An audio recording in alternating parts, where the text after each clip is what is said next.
Hey, this time we're doing a quick video about how to get wiring into the cabin for things like driving lights and stuff like that. This is a lariat, but I can tell you from experience that the XLT is the same. Let's use the very common example of putting driving lights in. And so, as you know, you end up with a wiring harness. You need to mount somewhere to put your relay. You need to have connection to your battery, and then you need to run your switch through to the cabin. So I'm going to show you very quickly the best way to do that, or in my opinion, the best way to do that. There's a couple of different ways to do it for sure, but this one is nice and easy, and it also doesn't put you at risk of damaging any of the existing factory wiring. So let's talk it through. I'm obviously on the driver's side of the car. There's my battery, duh. And right here is the relay for my driving lights. Now that earth bolt there is a pre-existing one. That's why I chose to use it, so I didn't have to put a hole in anything else or whatever. So that's why that one's there. What I have done is connected to the battery. Now on that point, actually, this guy here, this is your battery management system. So if you are going to connect, check with whoever makes what you're trying to connect as to whether that's going to cause a problem. And more often than not, if you're talking dual battery systems, that guy's got a little bit to do with it. So just keep that in mind. My preference, if you are connecting direct to battery, is actually to avoid it if you can for your earth. But if you've really got to do it, try that bolt rather right there. Just be aware that is the one that also undoes this terminal and loosens it off. Anyway, getting back to the point. I've got my driving lights in. What I've done on mine, my driving lights are down in there, in behind the grille. I've run it up there. Behind this cowling, there is a gap. So you can actually get wiring through. If you look for this guy, your windscreen washer fluid bottle, there is a bit of a gap in the radiator support down in there. Hard to see when you've got all this together, but that's where it is. Sneak your wiring through there. There's my relay, connection to battery. And then down in there, and sorry, I know it's hard to see, there is actually a hole in the support right there. And what you can do is you can run your wiring through that.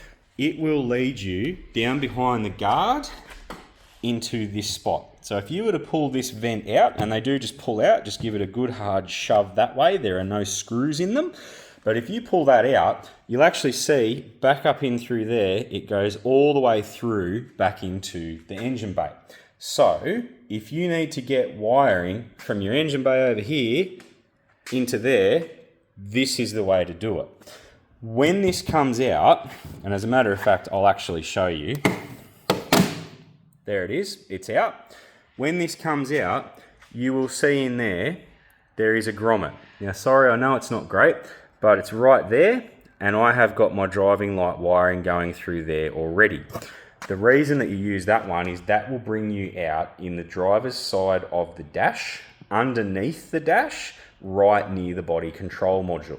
So for lariat owners, if you are fitting driving lights, you need to use one of the CAN bus relays to grab the high beam signal, which has to connect near the body control module anyway, which means it's a straight run all the way from there, down behind the guard, in through here, through that grommet, and you're exactly where you need to be.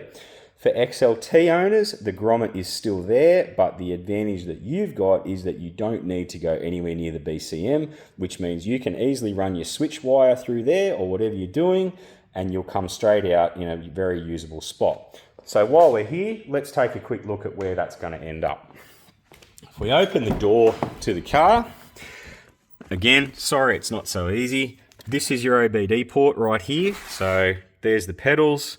Behind this panel here is your fuse panel. So that is an easy spot to grab constant power or accessories power if you need it.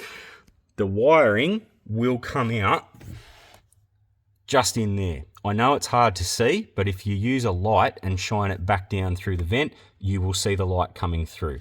It's the easiest and safest way to get wiring from the engine bay through to the car. The other reason that you do it that way, or that's one way you can do it rather, is that it brings you out on the right side of the dash. So depending on where you want to mount your switches and all that sort of stuff, I've seen people do it in the steering column here, which isn't a bad idea. On XLTs, because you don't have any button there, that's also a good panel and it just pops out from behind.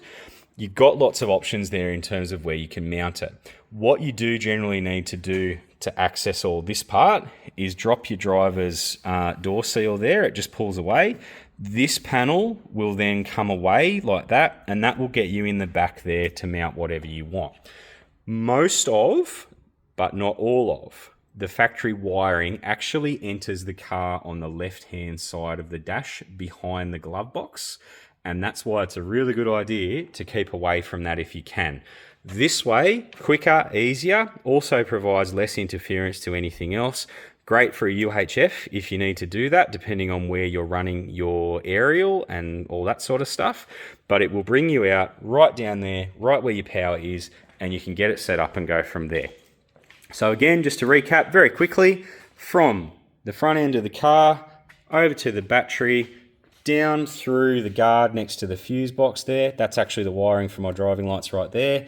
Down through the guard at the back there, pop out your driver's vent. You're going to see that grommet. It will have a rubber grommet in there. Take that out. You don't need any tools. You can just reach in and use your fingers to pull it out, and you've got a clear run straight into the cabin.